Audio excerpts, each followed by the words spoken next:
नमस्कार. जर तुम्ही scientific assistant, senior lab assistant, junior lab assistant या पदांसाठी फॉर्म भरला असेल तर विद्यार्थी मित्रांनो, आजचं सेशन तुमच्यासाठी आहे. आजच्या सेशनमध्ये आपण TCSने वेगवेगळ्या एक्झाम्समध्ये इंग्लिश या विषयावर काय क्वेश्चन्स विचारले होते, जसेच्या तसे क्वेश्चन्स आज आपण बघणार आहे. म्हणजे TCSचे PYQs इंग्लिश या विषयावर आज आपण बघणार आहे. म्हणजे आपल्याला कळेल की TCS नेमकं इंग्लिश या विषयावर कसे क्वेश्चन विचारतं. त्यासोबतच त्या क्वेश्चन सॉल्व्ह करण्यासाठी त्याच्या रिलेटेड काय काय कॉन्सेप्ट्स आपल्याला माहिती असल्या पाहिजे ते देखील आज मी तुम्हाला शिकवणार आहे. म्हणजे ना तुम्हाला TCS कसे क्वेश्चन्स विचारतं ते तर कळणार, पण त्यासोबतच त्याच्या रिलेटेड काय काय कॉन्सेप्ट लक्षात ठेवायच्या ते देखील आज तुम्हाला कळणार आहे. विद्यार्थी मित्रांनो, आता तुमची कोणती फेज असली पाहिजे. जर तुम्ही आता सुरुवात केलेली असेल अभ्यासाला तर पुढचे 10 दिवसामध्ये तुमचा अभ्यास कंप्लीट करण्याचा प्रयत्न करा. जर तुमचा अभ्यास बऱ्यापैकी झाला असेल तर तुमची फेज असली पाहिजे ती म्हणजे भरपूर सारे MCQ सॉल्व्ह करणं. कारण एक्झाम ही MCQची आहे, तुमच्या नॉलेजची नाही आहे. तुम्ही थेरॉटिकल कॉन्सेप्ट काय रीड केल्या त्याला नाही आहे व्हॅल्यू.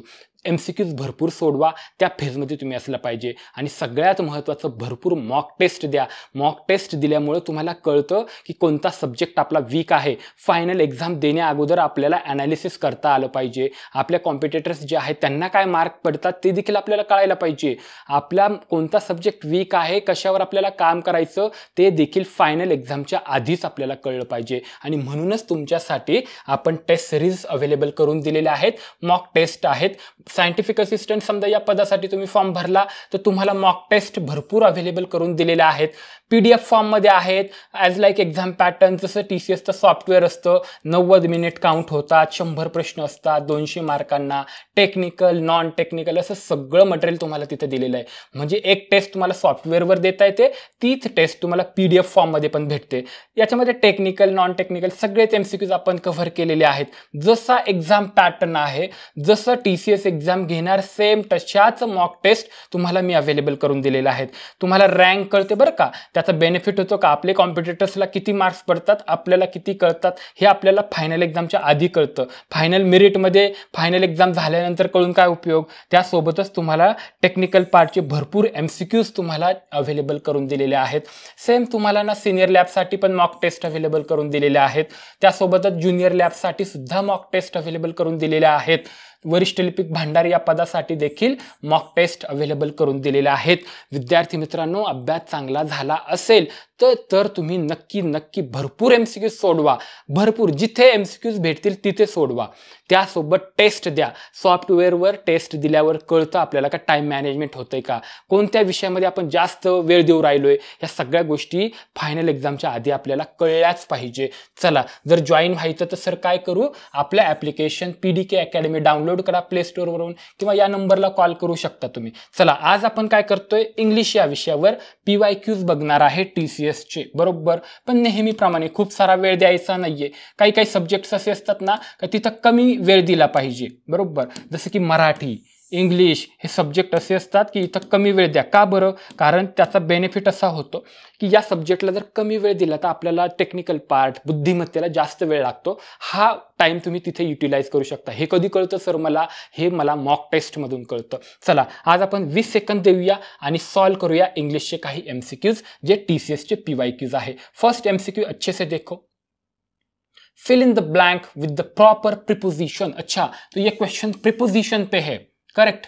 काय क्वेश्चन बघा, I am devoted dash my family. काय प्रिपोजिशन असेल, फॉर, टू, ॲट की ऑन. डन. तुम्हाला याच्या रिलेटेड आन्सर तर मी सांगणार आहे, पण या आन्सर सोबत तुम्हाला ना एक भारी जादू की ट्रिक पण देणार मी.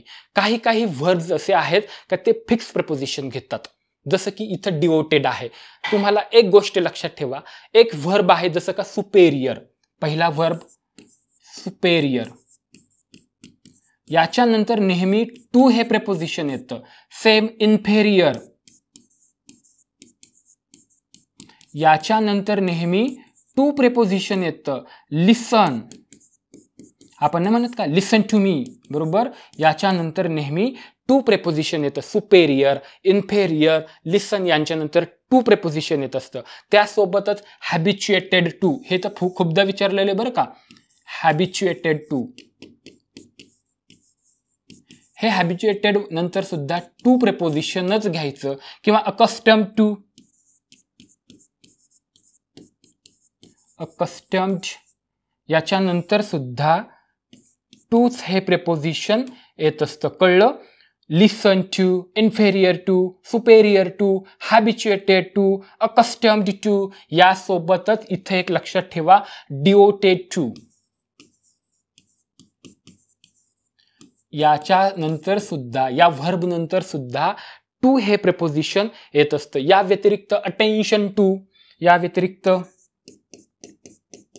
पे अटेन्शन टू मी, असं अटेन्शन टू. आता बघा बरं का, आपण PYQ घेतला TCSचा, त्याचा आन्सर आपल्याला भेटलं. काय भेटलं की डिओटेड या व्हर्ब नंतर नेहमी टू हे प्रिपोजिशन येत असतं. याचा ऑप्शन 2 बरोबर आहे. यासोबतच याच्या रिलेटेड हा क्वेश्चन कसा त्याने इमॅजिन केला होता पेपर सेटरने ते देखील तुम्हाला सांगितलं की काही काही महत्त्वाचे व्हर्ब्स आहेत त्याच्यानंतर टू हे प्रिपोजिशन ते घेत असतं. जसं की डिओटेड होतं तर ते टू घेत होतं. पण एवढंच करून चालणार नाही, याच्यासोबत तुम्हाला आणखी भरपूर व्हर्ब्स मी दिलेले आहेत ते देखील लक्षात ठेवा. आता तुम्हाला याच्याऐवजी कोणताही सेंटेन्स येऊ द्या, हॅबिच्युएटेड दिसला की त्याच्यानंतर टू हे प्रिपोजिशन आलं पाहिजे. कळलं तुम्हाला? यानंतर तुम्हाला काय करायचं की हे सगळे व्हर्ब्स लिहून ठेवायचे आणि त्यांचे प्रेपोजिशन्स लिहून ठेवायचे. याचा स्क्रीनशॉट तुमच्याकडे असला पाहिजे, पटपट रिवाइज करायला सोपं जातं. कळलं? इथपर्यंत कळलं? चला नेक्स्ट MCQ बघूया आपण. बघा 20 सेकंड्स, 20 सेकंदात आन्सर देण्याचा प्रयत्न करा. सिंपल आहे, खूप सिंपल आहे. Yes, simple. बघा क्वेश्चन मी नेहमी सांगतो, क्वेश्चन पूर्ण वाचा, 4ही ऑप्शन्स वाचा. जरी मला पहिल्या ऑप्शन मध्येच कळलं याचं उत्तर हे आहे, तरी सुद्धा सगळे MCQs, सगळा प्रश्न पूर्ण वाचून सगळे ऑप्शन्स वाचायचे. बरोबर आहे? डन. बघा क्वेश्चन काय आहे, choose the one that best fits the blank. Okay, blank मध्ये काय फिट होतंय ते सांगायचं का? बर, we dash a 3D movie yesterday. इथं काय ते विचारलंय ना त्यांनी, saw, had seen, have seen आणि सीज. आता याचं उत्तर काय सांगा, कमेंट बॉक्समध्ये सांगा. कमेंट बॉक्समध्ये सांगा याचं काय आन्सर आहे. एकदम सिंपल आहे. एक गोष्ट नेहमी लक्षात ठेवा की जर समजा पास्ट टेन्स दिलेला असेल, भूतकाळातलं एखादं वाक्य असेल, बरोबर, आणि त्या भूतकाळातला एक टाइम स्टॅम्प त्यांनी दिलेला असेल, जसं इथे दिलाय, इथे त्यांनी दिलाय येस्टरडे, बरोबर, काल, म्हणजे भूतकाळातलं वाक्य आहे आणि एक टाइम स्टॅम्प दिला जसं की येस्टरडे हा वर्ड तिथे आहे. अशा वेळेस जर भूतकाळातलं वाक्य असेल आणि भूतकाळातला एक टाइम स्टॅम्प त्यांनी दिलेला असेल तर ते वाक्य नेहमी सिंपल पास्ट टेन्समध्ये असलं पाहिजे. सिंपल पास्ट टेन्समध्ये असलं पाहिजे. कशात असलं पाहिजे? सिंपल पास्ट टेन्समध्ये. बरोबर आहे? इथपर्यंत कळलं तुम्हाला? इथपर्यंत कळलं? आता बघा, इथं त्यांनी दिला वी, म्हणजे हा कोण झाला? सब्जेक्ट. नेहमी लक्षात ठेवा सिंपल पास्ट म्हणजे कधी, म्हणजे काय का त्याचं सेंटेन्स कसं असतं स्ट्रक्चर, सब्जेक्ट प्लस व्हर्बचा सेकंड फॉर्म प्लस ऑब्जेक्ट. बरोबर आहे? मग इथं सब्जेक्ट त्यांनी दिलाय, मला इथं V2 घ्यावा लागेल. बरोबर आहे? बस मला फक्त इथं व्हर्ब निवडायचं आहे.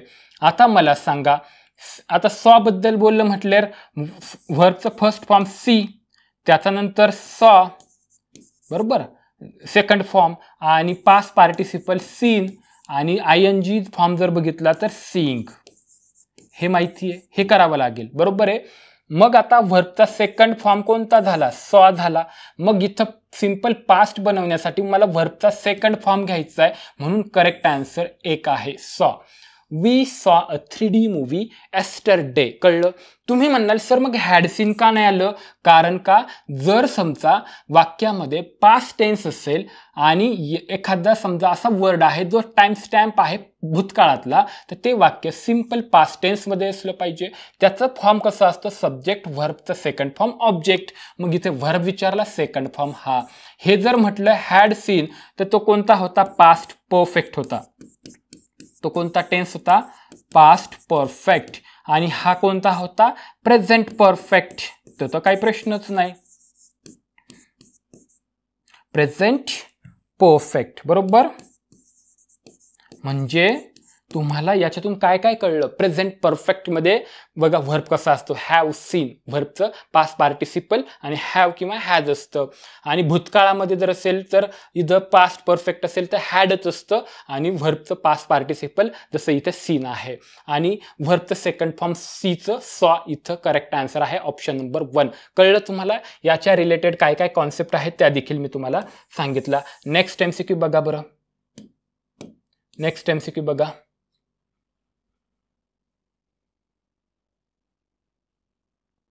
काय विचार बघा, replace the underlined verb uses with the correct alternative to make the sentence coherent. If no correction is required in the given sentence, mark no correction required as the answer. ते म्हणतं की याच्यामध्ये ना अंडरलाईन केलेलं आहे कोणीतरी आणि ते बरोबर आहे का बघा. जर करेक्ट करायचं तर त्याच्यातून कोण करेक्शन करणार ते ऑप्शन लिहा, टिक करा. किंवा जर करेक्शनची गरज नसेल तर मग ऑप्शन निवडा नो करेक्शन रिक्वायर्ड. एकदमच सिंपल क्वेश्चन आहे, तुमच्या भाषेत चिरकुट क्वेश्चन आहे, काही जास्त आपल्याला विचार करायची गरज पडत नाही. बघा, ही finished his work before his mother return from market. आणखी एक कॉन्सेप्ट इंग्लिशमध्ये, जर समजा तिथं त्यांनी एक कंजंक्शन दिलेलं आहे बिफोर आफ्टर असं, बरोबर. जर वाक्यामध्ये एक वर्ड आला बिफोर आफ्टर अशा पद्धतीने आणि 2 सेंटेन्स वेगवेगळे दिलेले आहेत, इथं एक दिला इथे एक दिला, बिफोरच्या आधी एक बिफोरच्या नंतर एक, आणि दोघंही सेंटेन्स भूतकाळातले असले पाहिजेत. आहेत का चेक करा. बघा, फिनिश्ड ईडी लागलेला आहे आणि इकडं रिटर्न ईडी आहे, बरोबर. परत एकदा सांगतो, जर एक वाक्य त्यांनी दिलंय त्याच्यामध्ये कंजंक्शन आहे बिफोर किंवा आफ्टर असं काहीतरी आहे, एक वर्ड आहे बिफोर आफ्टर, 2 सेंटेन्स त्यांनी दिलेले आहेत आणि दोघंही सेंटेन्स भूतकाळातले असतील आणि त्यांचा सेन्स असा क्रिएट होतोय की एका नंतर एक घडलेली घटना आहे. बघा, नीट बघा बरं सेन्स बघायचा. ही फिनिश्ड हिज वर्क, त्याने त्याचं काम संपवलं before his mother return from market.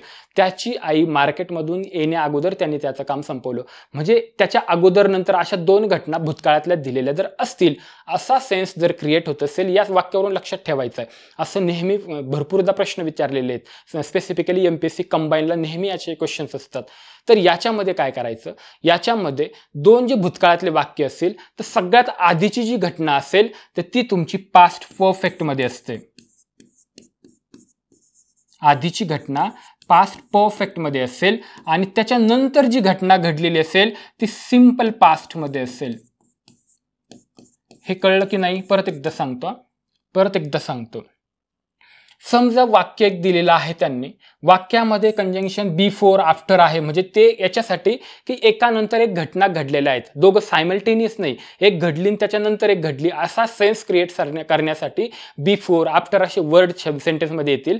दोघंही वाक्य जर बघितले, दोघंही सेंटेन्स बघितले तर दोघंही पास्ट टेन्स मधले असले पाहिजेत. जर समजा दोघंही पास्ट टेन्समध्ये आहेत आणि कंजंक्शन आहे तिथे बिफोर आफ्टर असं, आणि त्याचा सेन्स असा क्रिएट होतो की एक घटना घडल्यानंतर दुसरी घटना घडली किंवा दुसरी घटना घडण्या अगोदर पहिली घटना घडलेली होती, असं जर सेन्स क्रिएट होत असेल तर सगळ्यात आधी जी घटना घडलेली आहे ती पास्ट परफेक्ट मध्ये घ्यायची आणि नंतरची जी भूतकाळातली घटना आहे ती सिंपल पास्ट मध्ये घ्यायची. मग मला सांगा पास्ट परफेक्ट म्हणजे काय? त्याच्यामध्ये हॅड प्लस पास्ट पार्टिसिपल असलं पाहिजे, त्याला पास्ट परफेक्ट म्हणतो. सिंपल पास्ट मध्ये नुसतं व्हर्बचं सेकंड फॉर्म असलं पाहिजे.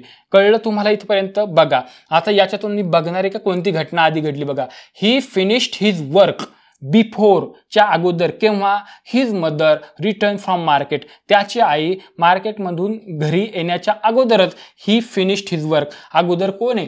ही अगोदर कोणती घटना आहे? ही फिनिश्ड हिज वर्क, आधीची ही घटना आहे. मग हे फिनिश्ड काय करतं इथे? तर इथं काय पाहिजे? पास्ट परफेक्ट टेन्स पाहिजे. पास्ट परफेक्ट कधी असतो? Had plus PP. मग इथे घ्यावा लागेल हॅड प्लस PP. फिनिश्ड, बरोबर. पास्ट पार्टिसिपल सुद्धा त्याचं काय असलं पाहिजे? फिनिश्ड असलं पाहिजे. म्हणजेच काय वाक्य पाहिजे होतं? He had finished his work, त्याने त्याचं काम पूर्ण केलं होतं बिफोर हिज मदर रिटर्न. बघा, ईडी आहे, व्हर्बचं सेकंड फॉर्म आहे, पास्ट सिंपल पास्ट आहे, फ्रॉम मार्केट. म्हणून करेक्ट सेंटेन्स काय होतं बघा, he had finished his work before his mother return from market. कळलं का तुम्हाला? सेन्स कळला ना? म्हणून करेक्ट आन्सर आहे हॅड फिनिश्ड. कळलं? भूतकाळातल्या घटना दोन भूतकाळातले वाक्य सांगितले. एक अगोदरचं कोणतं होतं ते तुम्ही नीट बघितलंय ना, की कधी कधी काय करतात, टाइम स्टॅम्प दिलेला असतो भूतकाळातला आणि मग त्यावेळेस सिंपल पास्ट बनवायचा.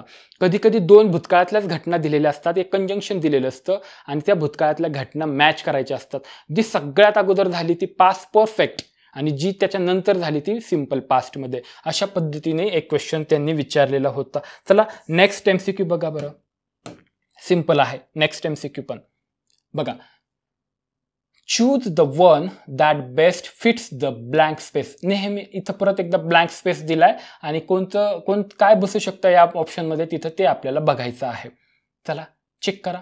सिंपल क्वेश्चन आहे हा पण. बघूया काय विचारलंय त्यांनी. I dash to music daily after dinner. Listen, has been listening, is listening, am listening. हे वाटतं तुम्हाला एम? अजिबात नाही. इथं पण एक नवीन सेन्स क्रिएट होतो. जर एखादी घटना किंवा जे वाक्य नेहमीचं आहे, नेहमीची क्रिया आहे, जसं सूर्य पूर्वेकडे उगवतो बरोबर, sun rises in the east. कुठंही येऊ द्या, भूतकाळात असू द्या काही असू द्या, भूतकाळात जरी बोलायचं असेल आपल्याला, म्हणजे जेव्हा मला काय सांगायचं तुम्हाला, की जे वाक्य नेहमीची क्रिया असते ते वाक्य नेहमी सिंपल प्रेझेंटमध्ये घ्यायचं. सिंपल प्रेझेंटमध्ये घ्यायचं. म्हणजे आता तुम्ही बघा इथे I dash to music daily after dinner. Daily नेहमीची क्रिया आहे.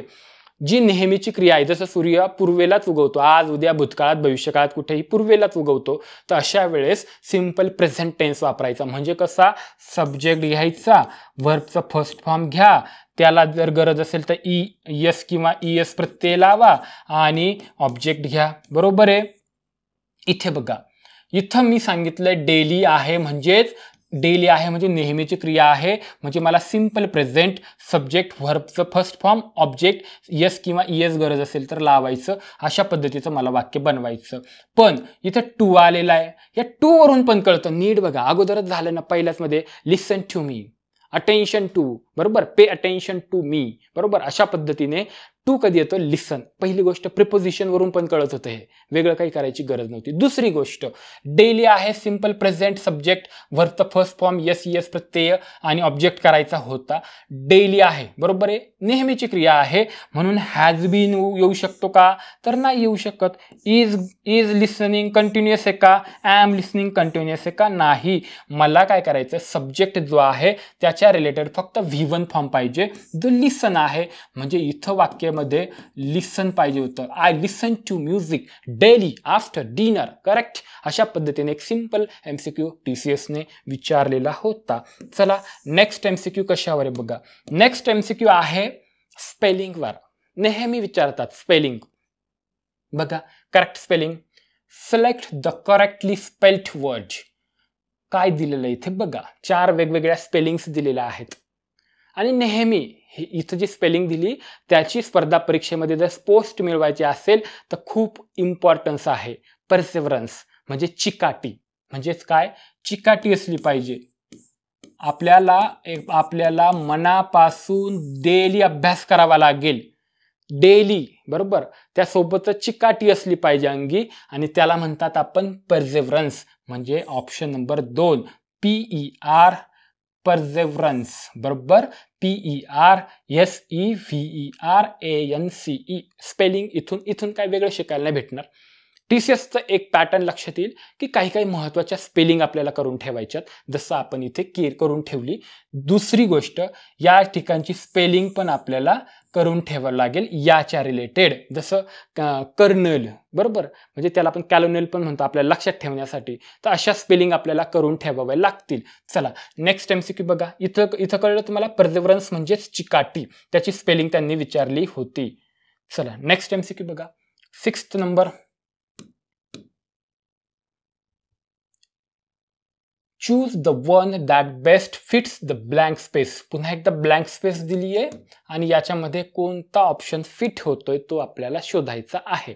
एकदम सिंपल आहे क्वेश्चन्स. बघूया काय विचारले बघा. We booked a flight to dash Sri Lanka but the flight got cancelled. पण फ्लाईट कॅन्सल झालेली आहे. बर, फ्लाईट कॅन्सल झाली, पण त्यांनी विचारलंय काय की या ठिकाणी जो ब्लँक स्पेस आहे तिथं काय तुम्ही ऑप्शन यूज करणार. एक गोष्ट लक्षात ठेवा पुन्हा एकदा, काय लक्षात ठेवणार, जर प्रॉपर नाउन जर प्रॉपर नाउन असेल तर प्रॉपर नाउनच्या आधी कधीही आर्टिकल वापरायचं नाही. प्रॉपर नाउन म्हणजे विशेष नाम, बरोबर. नदी म्हटलं तर कॉमन नाउन, पण जर गंगा, गोदावरी, कावेरी, नर्मदा, सरस्वती अशी जर नदीचं स्पेसिफिक नाव जर आपण घेतलं तर ते प्रॉपर नाउन होतं. अशा वेळेस कोणतंही आर्टिकल इथे वापरायचं नाही. श्रीलंका, इंडिया हे काय आहेत, प्रॉपर नाउन आहे, बरोबर.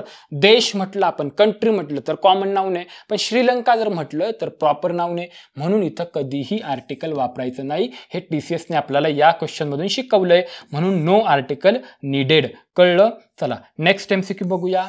नेक्स्ट बघा, check the option which is correct one. Find the option that can be define as the illusion. इथं ना काहीतरी वन वर्ड सबस्टिट्यूशनचा प्रकार आहे.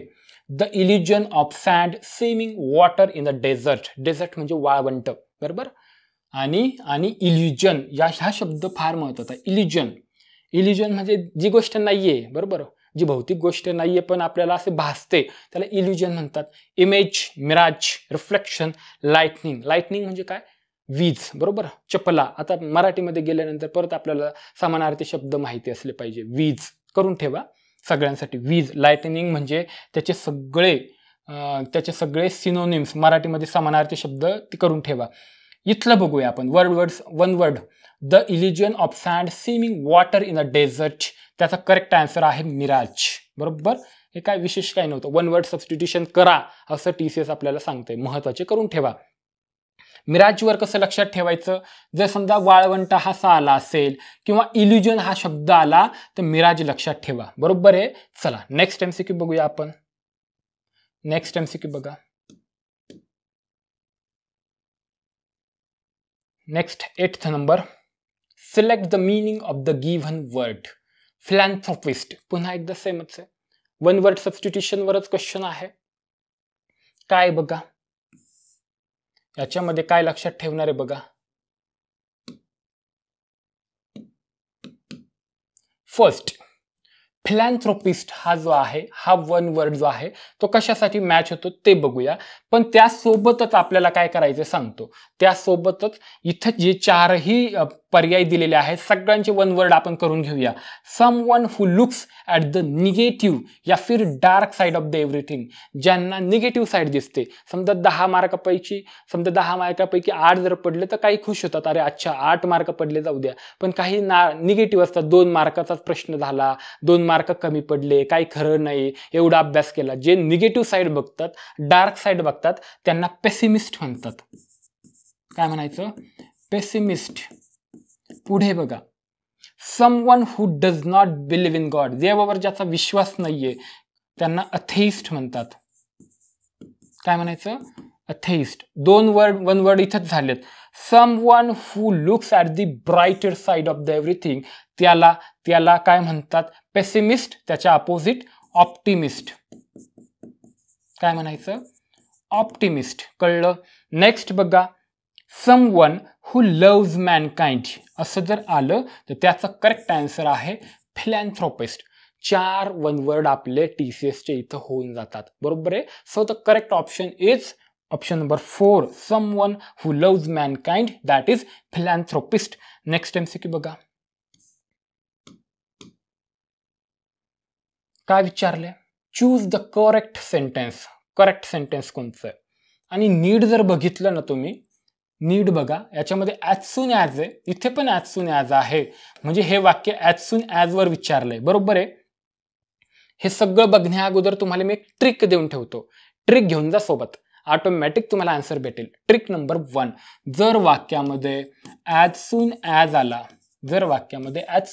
आला, आणि त्याच वाक्यामध्ये पुढे जाऊन कॉमा आहे, बरोबर आहे. ॲज सून ॲज आला आणि त्या वाक्यामध्ये पुढे जाऊन कॉमा आहे. वाक्य कसं आहे बघा, ॲज सून ॲज आणि इथं दिलंय सिम्पल प्रेझेंट. इथे काय दिलंय, सिम्पल प्रेझेंट. आणि मग हे कॉमा आहे. कॉमाच्या आधी ॲज सून ॲज आणि सिम्पल प्रेझेंट असेल तर कॉमा नंतर सुद्धा सिम्पल प्रेझेंटच असला पाहिजे, वाक्य हे सिंपल प्रेझेंटच असावं. जर वाक्यामध्ये ॲज सून ॲज आला, जर वाक्यामध्ये ॲज सून ॲज आला आणि त्याच्यासोबत सिंपल पास्ट टेन्स आहे, वाक्याचा सिंपल पास्ट टेन्स आहे आणि कॉमा आहे, तर पुढे जाऊन इथे सुद्धा सिंपल पास्ट टेन्सच असला पाहिजे. कॉमा नंतर जे वाक्य असेल ते सुद्धा सिंपल पास्ट टेन्सचं असलं पाहिजे. बघूया इथे बघा, as soon as the officer gave, given म्हणजे व्हर्बचा सेकंड फॉर्म आलाय, म्हणजेच कोणता झाला हा, सिंपल पास्ट झाला. गेव द ऑर्डर, कॉमा आला, बघा इथं कॉमा आला, म्हणून हे म्हणतं पुढे सिंपल पास्ट असावं. The soldier fire their guns, fired बरोबर, ईडी पाहिजे होता म्हणजे सिंपल पास्ट झाला असता, यामुळं चुकलं म्हणून हे चुकीचं option. As soon as the officer gives, बरोबर आहे, गिव्ज म्हणजे व्हर्बचा फर्स्ट फॉर्म झाला म्हणजे सिंपल प्रेझेंट झाला. पुढे जाऊन सिंपल प्रेझेंट आहे का बघा, द सोल्जर फायर्ड, याच्यामुळे चुकलं, इथं फायर हे इथं पाहिजे होतं म्हणजे हे पण चुकलं. तिसरं बघा, as soon as the officer gave, व्हर्बचं कोणतं सेकंड फॉर्म म्हणजे simple past, gave the order comma the soldiers fired, simple past म्हणजे करेक्ट ऑप्शन नंबर 3. कळलं इथंपर्यंत? नवीन कॉन्सेप्ट शिकायला भेटली ना, आता विसरू नका. चला नेक्स्ट एमसीक्यू बघूया. नेक्स्ट बघा, what is the next MCQ? Choose the correct form of the verb. Verb correct कोणता आहे इथं दिलंय. One of the girls dash Mike, no, to know, knows किंवा नोज. काय हा जो क्वेश्चन आहे, it is on subject verb agreement, subject verb agreement. याच्यावरती लिहून घ्या, याच्यावरती तुम्हाला एक तरी क्वेश्चन कोणतीही एक्झाम घ्या सापडणार म्हणजे सापडणारच. फार महत्त्वाचा टॉपिक आहे. म्हणजे काय की जो सब्जेक्ट आहे त्यांच्या जोड्या व्यवस्थित जोडा, म्हणजे सब्जेक्ट आणि व्हर्बचे जोड्या असतात त्या तुम्हाला फक्त मॅच करायच्या. आणि एकच लॉजिक आहे, singular subject singular verb, plural subject plural verb, एवढंच लॉजिक वापरायचं. आता बघा तुम्ही याच्यामधून सब्जेक्ट कोणी बघा, one of the girls, girls हे का सब्जेक्ट? अजिबात नाही, नीट वाचा. वन ऑफ द गर्ल्स मुलींपैकी एक काय झाला, हा सब्जेक्ट झाला. Dash Mike. आता बघा एक आहे तर व्हर्ब कोणता असला, आता एक काय तो आहे सिंग्युलर, हा काय आहे वन सिंग्युलर. व्हर्ब पण काय पाहिजे, सिंग्युलर पाहिजे. आता सिंग्युलर कधी असतो व्हर्बच्या फॉर्मला जर यस किंवा ईएस प्रत्यय जर लागलेला असेल तर ते सिंग्युलर होतो, बरोबर करेक्ट. आपल्याला माहिती ही, शी, इट किंवा एखादं नाव असेल, प्रॉपर नाउन असेल, वन असेल, तेव्हा सिंग्युलर व्हर्ब वापरावं लागतो कारण ते सिंग्युलर असतात. मग बघा जर एखादा व्हर्ब घेतला गो, तो हा प्लुरल मानला जातो व्हर्बचा फर्स्ट फॉर्मला, आणि याला जर गोज ईएस जर प्रत्यय लावला किंवा यस लावला तर तो सिंग्युलर व्हर्ब होत असतो. आता गोला ईएस प्रत्यय लावतात म्हणून गोज हा सिंग्युलर झाला आणि गो झाला प्लुरल, करेक्ट. आता one of the girls, one म्हटल्यावर सिंग्युलर म्हणजे काय, टू नोचा तर काही प्रश्नच नाही, आणि या ठिकाणी नोजला यस प्रत्यय लागत असतो, ईएस नसतो लागत, त्याच्यामुळे हा पण नाही. आता तुमचं कन्फ्युजन मात्र इथं व्हायलाच पाहिजे, नो घेऊ का नोज घेऊ, तर यस किंवा ईएस प्रत्यय ज्याला लावतो तो सिंग्युलर असतो. So correct option is third one, knows. One of the girls knows Mike, correct. अशा पद्धतीने TCSचे काही MCQs आपण पाहिले, त्याचे आन्सर्स आपल्याला कळले, त्याच्या रिलेटेड काय काय कॉन्सेप्ट लक्षात ठेवायच्या त्या देखील कळल्या. आता थांबू नका, भरपूर MCQsची प्रॅक्टिस करा, भरपूर टेस्ट द्या, जिथे आपण कमी पडतो त्याला लगेच ओव्हरकम करा. फायनल एक्झामपर्यंत आपण रेडी असलोच पाहिजे. चला थांबूया इथे. जर सेशन आवडलं असेल तर लाईक शेअर सबस्क्राईब नक्की करा. थँक्यू.